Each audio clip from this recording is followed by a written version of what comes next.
All right, let's just jump right in. If you've ever felt like going viral is, I don't know, like winning the lottery, just pure luck, well, I'm here to tell you that's just not the case. There's an actual science to it, a formula really, for capturing attention in this endless feed of content, and we're going to break that formula down piece by piece. So here's the big question, the one every single creator asks. Why do so many videos, I'm talking like 99% of them, the ones you pour your heart into, why do they just fizzle out? It can feel totally random, but the answer is incredibly specific, and it all happens way faster than you think. And boom, there it is. They lose the war for attention before it even really begins. You don't have minutes to make your case. You don't even have 10 seconds. The entire battle is won or lost right at the very beginning. Those first 3 seconds, they were literally everything. Which brings us right to our first battleground, the 3-second war. And look, make no mistake, the stakes here are crazy high. In this game, your first impression isn't just the most important one, it's the only one you're gonna get. 3 seconds. That's it. That's the entire window of opportunity you have. I mean, just let that sink in for a second. Your whole message, your brand, all that hard work you put in, it all comes down to proving you're worth watching before that thumb just keeps on scrolling. And this is where so many of us just get it wrong. We fall into these common traps, right?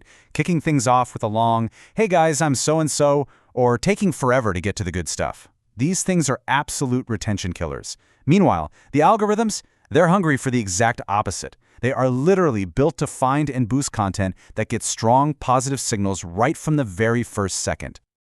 I mean, this quote just nails it, doesn't it?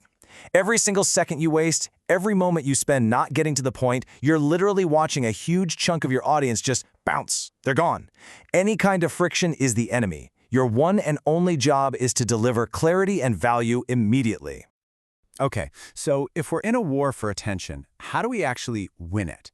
Well, you stop throwing stuff at the wall and hoping it sticks. You start using a formula. So let's do this. Let's break down the anatomy of a hook that actually works. This right here is the 3-hook rule. And honestly, it's a total game changer. It's not enough to just have a catchy opening line anymore. No way. You've got to hit them from 3 sides at once. First, a visual hook, some kind of motion that just stops the scroll. Second, a text hook, a few simple words on screen that spark curiosity. And third, a verbal hook, that bold opening statement that grabs their attention. When you get all 3 of these working together in those first couple of seconds, you become basically impossible to ignore. So, what's the psychology behind this? It's something called a pattern interrupt. Think about it. When you're scrolling, you're on total autopilot, right? Just swiping, swiping, swiping. Your hook needs to be like a speed bump, a jolt, something that breaks that mindless pattern and makes your brain go, whoa, hang on, what's this? It switches you from passive zombie scrolling to being an active, engaged viewer. But man, is it easy to mess this up. Think of these as the 4 horsemen of the hook apocalypse. You've got delay, confusion, irrelevance, and disinterest.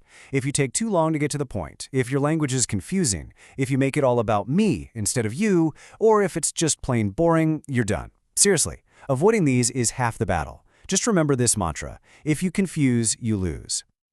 Okay, so you want a practical tool you can use like right now? Here you go. This formula is pure gold. Why? Because it taps right into a problem your viewer already has. It names their frustration and then bam, it promises a fix.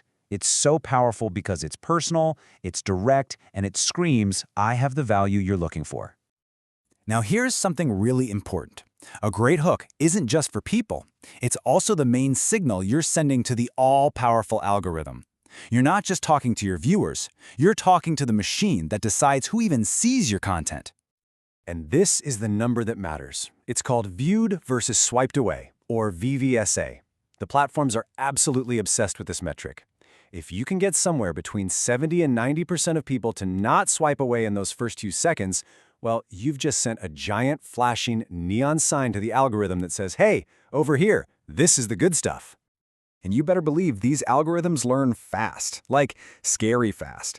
Some research using bots on TikTok found it only took around 65 videos for the algorithm to start figuring out what they liked and pushing more of it. By 200 videos, it was basically an overdrive, just reinforcing those interests. It just goes to show how quickly you can get categorized and boosted if you're sending the right signals. And check this out. This is what that learning does. In that same study, gaming videos just randomly showed up about 2.6% of the time.